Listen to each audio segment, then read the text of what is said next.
Hello, I'm Kevin, and this is Haunted by Horror.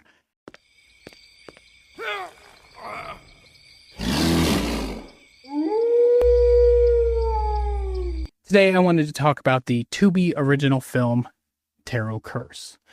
Now, the first thing that stood out to me about Tarot Curse was its color grading.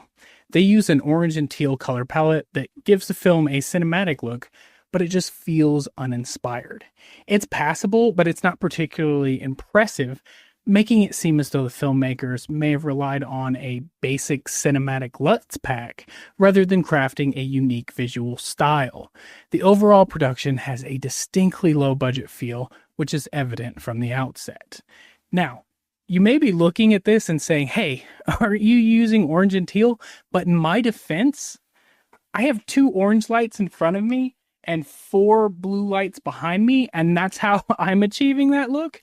You can tell they just color graded it on a computer, and that's how they got that look. So, arguably, my execution is more impressive. The film opens with a man alone in a large house, speaking on the phone with what I assume is his wife. He explains that he's come to New Orleans to make a deal. He sold his company, whatever that company is, and they are now rich. It is a simple setup that quickly takes a supernatural turn. The power flickers and goes out, and after attempting to fix the lights by just flipping the light switch, he's startled by the patio door blowing open. Armed with a knife, he cautiously investigates, only for a toy fire truck to come to life, rolling across the floor before tumbling down the stairs into what I assume is a finished basement.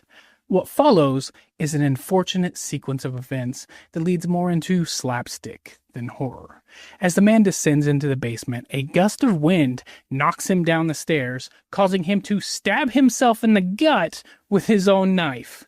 While struggling to reach for a towel, he unknowingly pulls on a bowling ball case above him. The case's zipper had mysteriously unzipped on its own, and the ball drops down directly onto his head, crushing it like paper mache. While there is some blood, the result is oddly hollow, both literally and figuratively, failing to deliver a convincing or shocking moment. His head is just crushed as though it's empty. The scene transitions into the opening credits via an image of the Fool tarot card, leading into an animated sequence of tarot card illustrations. I'm not particularly crazy about the art style of the cards, but I mean, that's just personal preference. They convey what they're meant to, but I guarantee nobody is choosing these cards over a Rider-Waite deck. The credits fade in and out with plain white text New Roman font, a choice that does little to elevate the film's presentation. And accompanying the animation is a generic blues song. I went into the film knowing that it was a supernatural horror movie, but this song choice made me wonder if this was going to be some sort of supernatural detective story. Spoiler alert, it is not. And it turns out that the opening scene also has absolutely nothing to do with the rest of the film aside from the tarot card connection. After the tarot-themed opening credits sequence, we move on to a setup that feels almost like it's lifted from Gilmore Girls. We see Tara, a girl who is wearing school uniform and who happens to be the editor of the school paper, meeting with the head of the school, Deacon Ron, in his office to discuss her submission on climate change for her Columbia School of Journalism application.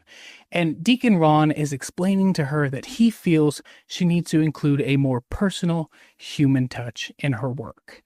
We learn that her father died a year earlier, and she has been struggling to come to terms with his death, and also that her birthday is coming up this weekend.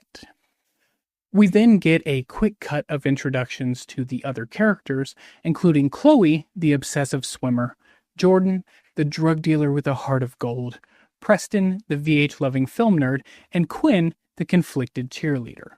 Unfortunately, they are all tropes with little depth, and the high school setting feels completely unnecessary. The story would have worked way better if they were actually college students. This group heads to New Orleans on a weekend trip to celebrate Tara's birthday, but it's unclear why, as they don't really seem like they are all friends. And also, why would all of their parents just let them go on a weekend trip to New Orleans with a bunch of other high school kids unsupervised? This is one of the main reasons I think this would have worked better if they were in college. Now, Jordan, the drug dealer of the group, gets them all fake IDs, but the IDs are terrible, and so they can't get into the bar they wanted to go to, and instead they end up at this nearly empty, rundown blues bar where they are approached by Bone Daddy, who looks like he's wearing a Spirit Halloween voodoo priest costume. So they drink and dance, and eventually Bone Daddy offers to show them the quote-unquote real New Orleans, leading them to a psychic for a tarot card reading. And that is not where I would assume that was going. I would assume that when he offered to show them the real New Orleans and they left the bar with them, that he would just lead them into a back alley where the Bone Babies would be waiting to stab and rob them. But yeah, so he just leads them to a psychic reading. Now, tension fills the room as the psychic begins the reading, her presence unsettling.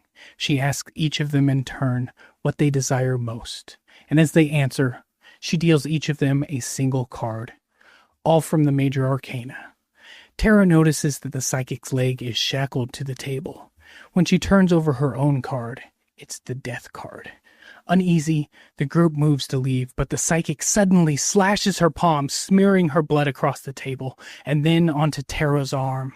She then utters, "Just one more thing," and blows a handful of dust into the air. From here, the film lazily transitions to the group returning home, setting up a series of deaths that will play out like a weaker version of Final Destination, only with tarot cards. And the tarot cards themselves feel like an afterthought, shoehorned in to justify a supernatural element. Now, I don't want to go through each of the deaths. I mean, there's things that we could talk about each of the deaths, but I'll just talk about the first one. So, spoiler alert here, Chloe is the first person to die. She beats her best lap time, which was what she desired, and then she's seemingly killed by a ghost who rips out her hair and stabs her with a pool skimmer. And from that point forward, the film follows a very predictable pattern. A character has a small dramatic moment in which they get their wish, then they die in a convoluted fashion, their tarot card is ominously revealed, and we cut to their funeral. Over and over. I will give the film props for using practical effects to pull off the death scenes. Even if they aren't always great, at least they attempted to do everything practically, and some of it is fairly decent. Another one of the deaths that I really sort of have an issue with is when one of the characters is killed in a hospital by getting their hand trapped and then mangled by a vending machine, and just it seems to me like that would not be enough to kill someone. Like, yes, they lost a lot of blood, and that would be very traumatic, but they are in a hospital, which is the best possible place that something like that could happen, and it's just their hand. Preston is the only one who figures out what's happening early on, but of course, no one listens to him. There's also a mysterious woman with a cape at each of the funerals, but we don't find out who this woman is until about 10 minutes before the end of the film when she exposition dumps on Tara, prompting her to drive back to New Orleans to confront the psychic. There's really no reason that this woman couldn't have approached them earlier on in the film, and she gives a bullshit reason why she didn't, and it's even called out by Tara for being a bullshit reason, but it's still the reason, and I guess acknowledging that your reason for something is bullshit in a movie is enough to just brush it aside and move on. So again, spoiler alert, I'm about to talk about the end of the film. Now, the confrontation with the psychic at the end of the film, much like the rest of the movie, is underwhelming. Rather than a compelling resolution, we get a rushed fight scene where Tara just straight up murders the psychic. The film then abruptly cuts to Tara placing a rose on her father's grave, and that's the end. It's not exactly a hero's journey, when the resolution is just the main protagonist straight up murdering the antagonist of the film. None of the characters are fleshed out, and the film isn't at all original. At its core, Tarot Curse fails because it doesn't understand its own premise. It's extremely frustrating that this movie about tarot cards doesn't seem to know even the basics of how a tarot card reading is performed. The psychic doesn't even do a spread, she just lays out single cards for each person in the group. And worse, the film never even explains what is actually killing these kids. It seems to be some sort of spirit or ghost, but the film never really addresses it, aside from the vague suggestion that it's an evil spirit of some kind.